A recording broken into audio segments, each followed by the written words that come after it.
घोर पंचायत योग आ गया है ब्लॉगीज। अभी मैं ऐसी थोड़ी देर फुर्सत में बैठी थी तो मुझे अपनी 1.5-2 महीने पहले की घटना याद आ गई। रियल इंसिडेंट है, जाहिर है। क्या होता है कि मैं कहीं जा रही थी ज़रूरी मीटिंग के लिए और वॉक करके जा रही थी। मुझे लगा एक पन दो काज हो जाएंगे, वॉक भी हो जाएगी और अपनी मीटिंग भी हो जाएगी। लेकिन एक मीटिंग का टाइम फिक्स था तो मुझे लग रहा था लेट ना हो जाऊं, तो मैं लोगों से रास्ते में जगह जगह पे पूछ रही थी कि मैं सही डायरेक्शन पे जा रही हूँ, क्योंकि मैं उस जगह फर्स्ट टाइम जा रही थी, पहली बार जा रही थी। तो जाती जा रही थी तो शायद तकरीबन मैं पहुंचने ही वाली थी तो मुझे एक सोसाइटी के इधर ऐसे राइट हैंड में गेट खुला हुआ था और जरा सा अंदर 2 गार्ड्स बैठे हुए थे। तो मैंने कहा लाए एक बार फिर कंफर्म कर लो।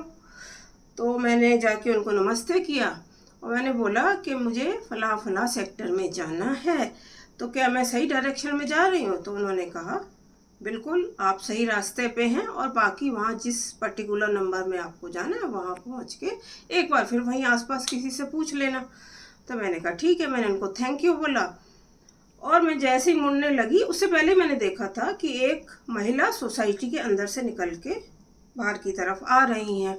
तो वो रुक गई थी जब मैं इन गार्ड से बात कर रही थी।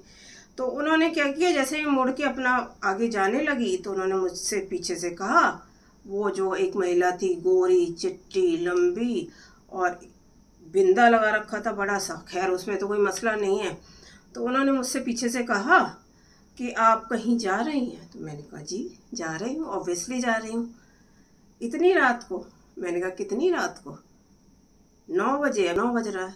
मैंने कहा तो जी 9 तो आपके लिए भी बज रहा है और मैं देख रही हूँ आप भी कहीं बाहर निकल के जा रही हैं, वो भी बड़ी चमक दमक पोत पात के जा रही हैं आप।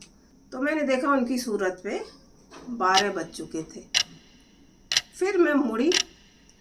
अब मैं इन आंटी की अगर बात करूं तो ये पाषाण युग की जो आंटी है ना, जिनके आगे भी कई 100 वर्ष बदलने की संभावना नहीं है, इनको तो मैं अपने अजायब घर में रखूंगी अगर आपकी इन पे नज़र लग गई है तो। लेकिन अगर आपकी सोसाइटी में भी ऐसी कोई आंटी हैं तो आप उनको फटाफट से कमेंट सेक्शन में टैग कर डालिए।